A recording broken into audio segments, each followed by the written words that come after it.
IT job కోసం try చేస్తున్నారా? Coding tutor లో ట్రైనింగ్ తో పాటు స్టైఫండ్ అండ్ 100% జాబ్ గ్యారంటీ. నమస్తే, నేను Keshav. Welcome to Suman TV. Andhra Pradesh, Telangana రాష్ట్రాలు వరదలు, వర్షాలతో అట్టుడికిపోతున్నాయి. అటువైపు విజయవాడ పరిసర ప్రాంతాల్లో వరద తీవ్రత విపరీతమైనటువంటి స్థాయిలో ఉండడం గతంలో ఎన్నడూ లేని విధంగా, అంటే దాదాపు 100 ఏళ్లలో ఈ స్థాయి వరదను చూసినటువంటి సందర్భాలు 1-2 కూడా లేకపోవడం అనేది విజయవాడ వాసుల్ని గుబులు రేపుతున్నటువంటి పరిస్థితి. కృష్ణా నదికి వస్తున్నటువంటి వరద వలన విజయవాడకి ముప్పు ఉందా, లేదా విజయవాడలో ఉన్నటువంటి వరదల సమస్యకి అసలు కారణం ఏంటి? ఈ అంశాన్ని విశ్లేషించేటువంటి ప్రయత్నం చేద్దాం. మనతో పాటు ఇరిగేషన్ ఎక్స్పర్ట్ శివ రాచర్ల గారు ఉన్నారు. శివ గారు, నమస్కారం. నమస్తే కేశవ్ గారు. శివగారు, ఏంటి విజయవాడలో ఒక రకంగా దుర్గమ్మ ముక్కెరని తాగుతుంది కృష్ణా వరద అనేటువంటిది మనం విన్నాం, కాలజ్ఞానంలో చెప్పారు, సామెతల రూపంలో ఏదో రకంగా ప్రచారంలో ఉంది. ఇప్పుడు చూస్తున్నటువంటి వరద చూస్తే 100 ఏళ్లలో ఎప్పుడూ లేదని చెప్పి అంటారు. ఈ స్థాయిలో వరద వస్తే కృష్ణా నది, అలానే ప్రకాశం బ్యారేజీ పరిసర ప్రాంతాల సురక్షితమేనా అసలు అవి? కేశవ్ గారు, ఈ రోజు ఉదయము అంటే నీళ్లు విజయవాడ టౌన్ లో వచ్చినాయి కాబట్టి కొంత ఇబ్బందికర భయాందోళనలు ఉన్నాయి, కానీ ఇరిగేషన్ పరంగా, బ్యారేజ్ పరంగా చూసినప్పుడు భయపడాల్సిన పరిస్థితి ఏమీ లేదు. బ్యారేజీ చాలా చాలా స్టేబుల్ గా ఉంది, సేఫ్టీ ఉంటుంది. బ్యారేజీకి ఈ రోజు ఉదయం కూడా ఒక బోటు తగలటం వల్ల ఒక చిన్న ఒక సిమెంట్ పిల్లర్ది ఏదో దెబ్బతినింది అన్నారు, కానీ బ్యారేజీకి అయితే ఎలాంటి ముప్పు లేదు. బ్యారేజీ నిలబడుతుంది. ప్రకాశం బ్యారేజీని 11,90,000 క్యూసెక్కుల డిశ్చార్జ్, అంటే ఒక 24 గంటల్లో 11,90,000 క్యూసెక్కుల నీటిని విడుదల చేయడానికి కావాల్సిన రేంజ్లో దాన్ని డిజైన్ చేసి నిర్మించారు. ఈ రోజు ఉదయం 8:47 అప్పుడు 11,36,000 క్యూసెక్కులు కిందికి వెళ్తా ఉన్నాయి. అంటే యాక్చువల్ సామర్థ్యానికి దాదాపు దగ్గరగా వస్తుంది. కానీ నా ఉద్దేశంలో 12,10,000, 20,000 పోయినా కానీ బ్యారేజీ తట్టుకుంటుంది. బ్యారేజీ ఓవర్ఫ్లో అయినా కానీ ఏమి బ్యారేజీకి ముంపు జరగదండి. అంతవరకు మనం అందరికి భరోసాగా చెప్పొచ్చు, బ్యారేజ్ అనేది దెబ్బతినదు. రెండో పాయింట్ ఏంటంటే, విజయవాడ మరి బ్యారేజీ ఉన్నప్పుడు విజయవాడ నగరంలో ఎట్లా ముంపు వచ్చింది అంటున్నాం కదా. దుర్గమ్మ ముక్కు తాకుతుందా అనేది బ్రహ్మం గారు చెప్పినది ఏంటంటే, అది యుగాంతం కింద చెప్తారు. వీరభోగ వసంతరాయలని ఆయన వస్తారు, అప్పుడు యుగాంతం వస్తుంది. శ్రీశైలంలో పచ్చబండ బయటపడుతుంది, ఇక్కడ ఉక్కుదవుతుంటారు. అయితే ఈ రోజున వరదలు దానికి సమీపంలో కూడా లేవు. దాంట్లో 10% వరదలు కూడా కాదు. ఇది మనము 1903 అండి. 1903లో, అంటే బ్రిటిష్ పాలనలో ఉన్నప్పుడు 1903లో 11,90,000 క్యూసెక్కుల వరద వచ్చింది. అసలు ప్రకాశం బ్యారేజీ కథ, దాని చరిత్ర చూడాలంటే 1852లో ఆ రోజు ఓఆర్ఆర్ అని ఒక ఇంజనీర్ ఉన్నారు,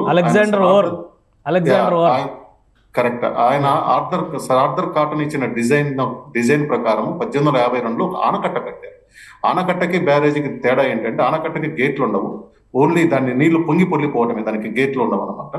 అట్లా కట్టారు. అది 1852లోనే వాళ్ళు కట్టిన దానికి 1903లో, అంటే దాదాపు 50 ఏళ్ళు అనుకోండి, 11,90,000 వచ్చినప్పుడు ఆనకట్ట తట్టుకుంది. 1852 సెప్టెంబర్ 14, అంటే ఈరోజు మనం సెప్టెంబర్ 2లో ఉన్నాం. అంటే 1852 అంటే దాదాపు మనకి ఇది ఒక 50-75 సంవత్సరాల కిందట 11,10,000 క్యూసెక్కుల వరద వచ్చింది. 1972 కాదు, 1952 సెప్టెంబర్ 14 వచ్చిన వరదకి ఆనకట్ట దెబ్బతినేదండి. ఆనకట్ట దెబ్బతిని అది బ్రీచ్ అయిపోయింది. సో 1852లో కట్టింది, 1952లో బ్రీచ్ అయింది. అంటే 100 సంవత్సరాలు కట్టుకుంది ఆనకట్ట. ఆ రోజు సిమెంట్, కాంక్రీట్ లేదు, ఆ రోజున టెక్నాలజీ వేరు, అంతా వేరు కట్టుకుంది. అంటే ఆ రోజే వాళ్ళు ఊహించారు అనమాట. 1903లోనే 11,90,000 వస్తే ఒక అంచనా వేశారు ఎంత వరద రావడానికి అవకాశం ఉంటుంది ఇంట్లోనే. అప్పుడు తట్టుకుంది. ఆ రోజు ఆంధ్ర రాష్ట్రం ఉంది, మన కర్నూలు రాజధానికి ఆంధ్ర రాష్ట్రం ఉంది. ప్రకాశం పంతులు గారు ముఖ్యమంత్రిగా ఉన్నారు. ఆయన 1954లో శంకుస్థాపన చేశారు. ఫిబ్రవరి 13న ఇప్పుడున్న ప్రకాశం బ్యారేజీ శంకుస్థాపన చేశారు. దాదాపు అది ఒక 44-45, దాదాపు ఒక 3.5 నుంచి 4 సంవత్సరాల కాలం పట్టింది. 1954 డిసెంబర్లో దాన్ని ఆ రోజు ఆంధ్రప్రదేశ్ ముఖ్యమంత్రి నీలం సంజీవ్ రెడ్డి గారు ప్రారంభించారు. 1954 నుంచి మనం ఉన్న ఆనకట్ట ఎగ్జిస్టెన్స్ లో ఉన్నట్టు చూసుకోవాలండి.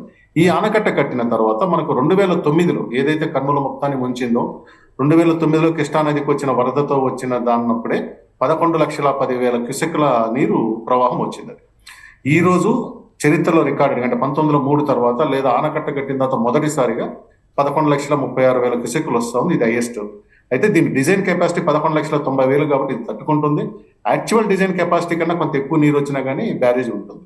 కాబట్టి కృష్ణానది వరదల వల్ల బ్యారేజ్ దెబ్బతినదు. విజయవాడ కానీ ఒకటి 98లో వచ్చిన వరదలు, 2009లో వచ్చిన వరదలు, అవి కూడా ఈ స్థాయిలో ఉన్నాయా? ఎంతకంటే ఎక్కువ ఉన్నాయా, తక్కువ ఉన్నాయా?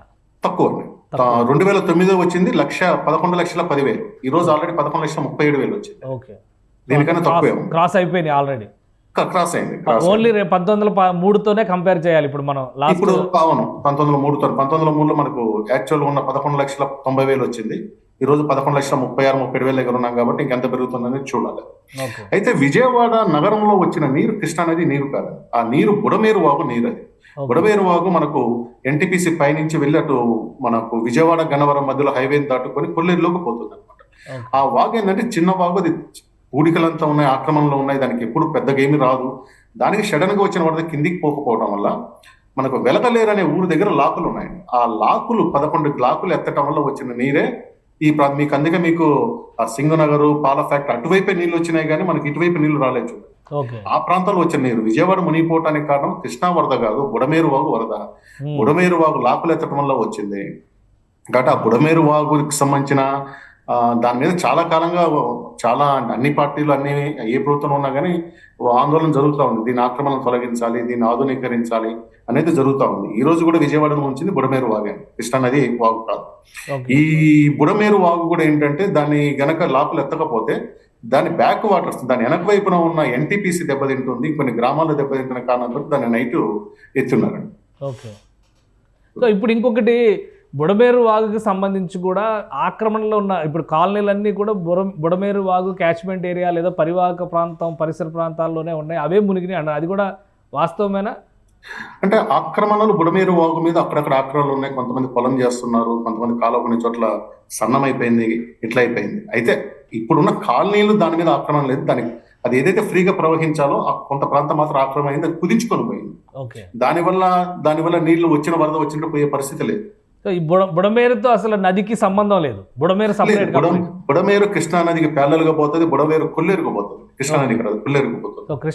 కొల్లేరు సరస్సులో కలుస్తుంది, పోయి సరస్సుకి వెళ్ళిపోతుంది. మీరు విజయవాడ గన్నవరం మధ్యలో హైవేని క్రాస్ చేస్తుంది. కానీ విజయవాడ కింద దిగువన అంటే దిగువన ప్రాంతాలు ఉన్నటువంటి కృష్ణా నది దిగువకి ఉన్నటువంటి ప్రాంతాల్లో చాలా వరకు కరకట్ట పరిసర ప్రాంతాల్లో కావచ్చు, ఇవన్నీ కూడా అంటే ఎగువనేమో కరకట్ట పరిధి వస్తుంది, అటు దిగువకు వచ్చేసరికి కృష్ణలంకల గ్రామాలు ఇవన్నీ కూడా వస్తాయి. కాబట్టి అవనిగడ్డ వరకు ఒక ప్రమాద స్థాయి ఉంది కృష్ణానది ప్రవాహం వలన అంటున్నారు. అక్కడ పరిస్థితి ఎలా ఉండొచ్చు? సహజంగా కృష్ణా నదికి అక్కడికి వచ్చేసరికి 15 నుంచి 15 మీటర్ల లోతులో ఉంటుంది. ఇదే వరద ఒక 7-8 సంవత్సరాల కింద వచ్చింటే ఫస్ట్ కృష్ణలంక ఇబ్బంది పడేదండి. కృష్ణలంక గట్లు బాగా బలహీనంగా ఉన్నాయి, ఆడ విపరీతమైన కాలనీలు అక్కడ ఆక్రమించి కాలనీలు చేశారు. అయితే గత ప్రభుత్వంలో చేసిన రీటైన్ వాల్ చేయడం వల్ల ఈరోజు కృష్ణలంకలోకి నీళ్లు రాలేదు. కృష్ణలంక దాటిన తర్వాత మనకు ప్రధానంగా ఉన్నది అవనిగడ్డ, దాని కింద నాగాయలంక, అంశల దిగడ్డ. అవనిగడ్డ కూడా పర్లేదు కానీ నాగాయలంక మండలం దాని చుట్టుపక్కల లంక గ్రామాలు చాలా ఎక్కువగా ఉన్నాయి. ఈ లంక గ్రామ మత్స్యకారులు ఏంటంటే అంత తొందరగా గ్రామాలు ఖాళీ చేయరు. ఇలాంటి వరదలు మేము ఎప్పుడు చూస్తూ ఉన్నాము, మాకు ఇది అలవాటే అంటారు. మీకు అంశలదేవి దగ్గర సైక్లోన్ రీహాబిటేషన్ సెంటర్ ఒకటి ఉంటుంది, మరి పెద్ద బిల్డింగ్ కట్టుంటారు, 4 ఫ్లోర్ల బిల్డింగ్ కట్టుంటారు. తుఫాన్ వస్తే అక్కడికి అక్కడ షిఫ్ట్ చేయాలి, రీహాబ్ చేయడం అక్కడ చేయాలి. కానీ వీళ్ళంత తొందరగా అక్కడ మత్స్యకారులు తొందరగా ఇష్టపడరు వదులుకొని రావటానికి. అక్కడున్న పశువులు కానీ ఇవన్నీ పోతాయినట్టుగా తొందరగా రాదు. ఆ నాగాయలంక గ్రామాలకు మాత్రం కొంత ఇబ్బంది ఉంటుంది. అవనిగడ్డ టౌన్ గానే ఉండదు, కానీ ఆ చుట్టుపక్కల అంటే అవనిగడ్డ నియోజకవర్గం పరిధిలో మాత్రం ముంపు ఎక్కువ వచ్చే అవకాశం ఉందండి సార్. ఎందుకంటే 11,10,9,000 మనం 11,90,000 ఇప్పుడున్న 36,000 మనం ఇంతకుముందు చూడలేదు కాబట్టి గతంలో చూసిన దానికన్నా ఇంకా ఎక్కువ గ్రామాలు ముంపుకు గురవుతాయి. వాళ్ళని అధికారులు ఇప్పటికీ చాలా వరకు చేసి ఉంటారు. వాళ్ళని మాత్రం పూర్తిగా ఖాళీ చేస్తే మనకు ప్రాణ నష్టం అనేది తగ్గుతుంది. ఈ రోజు కూడా మనకు ప్రాణ నష్టం లేకపోవడం మనందరికీ ఏమంటారు, అది అదృష్టం. అది ఆస్తి నష్టాలు అంటే అది అనివార్యం. వరదన దగ్గర ప్రాణ నష్టం లేదు. దీని సహాయకరాలు అవనిగడ్డ నియోజకవర్గంలో కనుక లంక గ్రామాలని పూర్తిగా ఖాళీ చేయించగలిగితే అసలు ప్రాణ నష్టం లేకుండానే ఈ సమస్య ఈ ఉపద్రవం మనం తప్పించుకోగలుగుతాం. రైట్. ఇంకొకటి ఎగువ రాష్ట్రాల్లో పడుతున్నటువంటి వర్షాలు, ముఖ్యంగా తెలంగాణలో ఖమ్మం పరిసర ప్రాంతాల్లో ఉన్నటువంటి ఏరులన్నీ కూడా పొంగి పొరులుతున్నాయి. ఇంతకు ముందర ఎప్పుడు లేని స్థాయిలో ఇప్పుడు అవి ఉరకలెత్తుతూ కృష్ణానదిలో కలుస్తున్నాయి. అంటే ఇప్పుడు దాని వలన వచ్చేటువంటి ఫ్లడ్ కానీ ఎగువన మహారాష్ట్ర నుంచి వస్తున్నటువంటి ఫ్లడ్, ఎందుకంటే శ్రీశైలం, జోరాల అన్ని చోట్ల గేట్లు ఎత్తాల్సినటువంటి పరిస్థితి వచ్చేసింది. సో ఆ ఫ్లడ్ లెవెల్స్ పెరిగితే కృష్ణానది పైన ఇంకా ఎక్కువ, ముఖ్యంగా ప్రకాశం బ్యారేజ్ పైన మరింత ఒత్తిడి పడే అవకాశం ఏమైనా ఉంటుందా, లేదా ఆ మ్యాక్సిమం లిమిట్కి రీచ్ అవుతుంది కానీ అంతకంటే ఎక్కువ ఇబ్బంది ఉండకపోవచ్చా? ప్రకాశం బ్యారేజ్కి మీరు అన్నట్లుగా పైన కృష్ణానది మనకు ఆల్మట్టి నుంచి మొదలు పెడితే జూరాల, శ్రీశైలం, నాగార్జున సాగర్, పులిచింతల, ప్రకాశం బ్యారేజీ. ఈ వరద ఎప్పుడు కూడా సర్ప్రైజింగ్ ఉండదండి. అంటే మనం ఊహించని వరద, మనకు తెలియని అర్ధరాత్రి వచ్చే వరద ఉండదు. శ్రీశైలంలో ఎన్ని నీళ్లు వదులుతున్నామో లెక్క ఉంటుంది, అక్కడ నుంచి నాగార్జున సాగర్కి వచ్చే లెక్క ఉంటుంది. ఆ మధ్యలో కలిసే వాగులు చాలా తక్కువ, పెద్ద వరద పెరుగుతుంది. అక్కడి నుంచి పులిచింతల కూడా స్టేబుల్ ఉంటుంది. పులిచింతల, ప్రకాశం బ్యారేజ్ మధ్యలో మాత్రమే మనకు ఊహించని వరద వస్తూ ఉంటుంది. అది మీరు చెప్పినట్టుగా ఖమ్మం జిల్లాలో ఉన్న పాలేరు, మున్నేరు, లంకసాగరు, వైరా ఇలాంటి వాగులన్నీ కూడా వస్తాయి. ఇవి తక్కువ దూరంలో ఉన్నాయి, అంటే దాదాపు 100-150 కిలోమీటర్ల దూరంలో ఉన్నాయి. కొన్ని గంటల్లోనే ఆ నీళ్లు మొత్తం వచ్చేసి కృష్ణా నదిలోకి పడిపోతాం. మీరు ఇప్పుడు చూడండి, హైదరాబాదు, విజయవాడ మధ్యలో రాకపోకలు బంద్ అయిపోయినాయి. ప్రధాన కారణం మున్నేరు. ఇక మున్నేరు మీద పెద్ద బ్రిడ్జ్ కూడా కనిపిస్తుంది హైవేలో. అవేంటంటే ఒక 5-6 గంటల్లోనే ఆ నీరు మొత్తం ఒక్కసారిగా ప్రకాశం బ్యారేజీలోకి వచ్చేస్తుంది. ప్రకాశం బ్యారేజీ కెపాసిటీ ఏమో ఒరిజినల్ కెపాసిటీ 3 TMCలు ఉంటే, పూడిక తర్వాత ఇప్పుడు దాదాపు 1952లో కట్టారు. ఇప్పుడు పూడిక తర్వాత అది 1-1.5 TMC ఉంటుందని నా అంచనా. అందరి ఇక్కడ 3 TMC ఉన్నా కానీ వాస్తవంగా 3 TMC కెపాసిటీ లేదు, తగ్గిపోయింది. అంత నీరు ఒక్కసారిగా దీనికి పడేసరికి ప్రమాదం వస్తుందండి. అదే శ్రీశైలంలో ఈ రోజు, నిన్న కానీ ఈ రోజు కానీ జోరాలలో 5,20,000 ఉంది, శ్రీశైలంలో 5,40,000 ఉంది, నాగార్జున సాగర్ 5 లక్షల, అంటే అన్ని కూడా 5 లక్షల నుంచి 5,20,000 మధ్యన అది కన్సిస్టెంట్ గా ఫ్లో వస్తుంది. అక్కడేమి అనుకోకుండా వరద పెరగట్లేదు. అనుకోకుండా వరద పెరగడానికి కారణం ఏంటంటే మీరు చెప్పినట్టు ఖమ్మం జిల్లా వాగులు, అది ముఖ్యంగా మున్నేరు వచ్చి కలుస్తూ ఉంది. అయితే కొంత అదృష్టం ఏంటంటే నిన్న మున్నేరు నుంచి 2,86,000 క్యూసెక్లు వచ్చాయి. కానీ ఈ రోజు ఉదయం అది తగ్గి 1,86,000 వచ్చింది. అది పెరగలేదు, తగ్గింది. ఆ తగ్గడం అట్లే కనుక ఇంకా ప్రకాశం బ్యారేజీకి అదనంగా, అంటే మనం ఊహించిన వరద ఏమి రాదు. అలాంటి వరద రాకుండా ఉంటే ఈ నీరంతా కూడా ఒక 5-6 గంటల్లో సముద్రంలోకి వెళ్ళిపోవడానికి అవకాశం ఉంటుంది. కానీ మళ్ళీ ఖమ్మం, మనము మహారాష్ట్ర, కర్ణాటక వర్షాల గురించి భయపడాల్సిన అవసరం లేదు. ఖమ్మం జిల్లాలో కురిసే వర్షాల గురించి మాత్రము మనం భయపడాల్సిన పరిస్థితి ఉంది. ఆ ఖమ్మము కొంత ఇటు మున్నేరు, అటు మూసి, అక్కడ కనుక మళ్ళీ వర్షపాతం పెరిగి ఎక్కువ నీళ్ళు వస్తే మాత్రం బ్యారేజీకి మళ్ళీ ఎక్కువ వరద వస్తుంది. రైట్. ఇంకొకటి, ఇప్పుడు వాటర్ డైవర్షన్కి చాలా చోట్ల ప్రణాళికలు సిద్ధం చేశారు. ఒకవేళ రాయలసీమలో పెద్దగా వర్షాలు లేవు అంటారు, అట్లా డైవర్షన్ చేయడానికి కృష్ణానది జలాలకు సంబంధించి ఏమైనా అవకాశాలు ఉన్నాయా? సార్, ఇది పెద్ద సబ్జెక్ట్ అండి. ఇప్పటికి రాయలసీమ నుంచి మనం నీళ్లు తీసుకుంటున్నది 2 మార్గాల్లో తీసుకుంటున్నారు. ఒకటి పోతిరెడ్డిపాటు ద్వారా గ్రావిటీ కెనాల్ పోతుంది, అది ఈ సీజన్ లో పర్లేదు, దాదాపు 20 రోజులు నీళ్లు తీసుకున్నారు. వెలుగోడు బ్యాలెన్స్ రిజర్వాయర్ ఫుల్ అయింది. బ్రహ్మం సాగర్కి కాలువ బలహీనత వల్ల కాలేదు. గండికోట కూడా దాదాపు 19 TMCలు వచ్చింది. చిన్న నింపుకుంటూ వస్తున్నారు. రెండోది హంద్రీనీవా లిఫ్ట్ అండి, అది అనంతపురం జిల్లాకు తీసుకెళ్లేది హంద్రీనీవా లిఫ్ట్. దాని కెపాసిటీ ఒరిజినల్ గా 3,250 క్యూసెక్లు ఉంది. కానీ అది వేరు కారణాల వల్ల 1,800 నుంచి 2,000 లోపలే దాన్ని పంప్ చేస్తున్నారు. దానివల్ల ఏంటంటే హంద్రీనీవా మీద ఉన్న మొదటి ప్రాజెక్ట్ జీడిపల్లినే మొన్న నిండింది. అది కూడా చిన్నది, 1.69 ఎంతో ఉంటుంది, అంటే 2 టీమ్స్ కన్నా చిన్నది. దాని కింద ఉన్న గొల్లపల్లికి ఈ రోజు కూడా నీళ్లు పోలేదు. సో హంద్రీనీవా ద్వారా ఎక్కువ నీళ్లు తీసుకోగలిగితే మాత్రం దానికి వస్తుంది.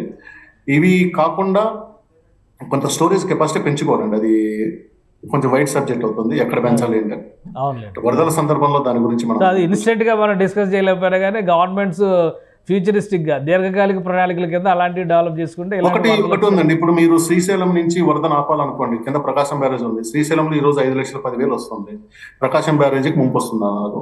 మరి దాన్ని అడ్డుకోవాలంటే అసలు శ్రీశైలం దగ్గర 5 లక్షలు ఆపగలిగాం అనుకోండి, ఒక్కసారిగా మనకున్న 11,10,000 వచ్చి 5-6 లక్షలు పడిపోతుంది. దాన్ని చేయాలంటే శ్రీశైలం ఎదురున్న సిద్ధేశ్వరం కానీ ఒకటి ప్రపోజల్ ఉంది, చాలా కాలంగా మాట్లాడుతూ ఉన్నారు. గత ప్రభుత్వంలో కానీ ఈ ప్రభుత్వంలో కానీ అంతకుముందు చంద్రబాబు నాయుడు గురించి మాట్లాడుతున్నారు. సిద్ధేశ్వరం అలగ వచ్చింది అనుకోండి, అది స్టాప్ లాగా పనిచేస్తుంది. దానివల్ల ఏమవుతుందంటే శ్రీశైలం మీద ప్రెజర్ తగ్గుతుంది. శ్రీశైలంలో ఎప్పుడైతే నీళ్లు వరద తగ్గిస్తామో ఇవ్వటము, ఆటోమేటిక్ గా అన్నిటి మీద తగ్గుకుంటూ వస్తుంది.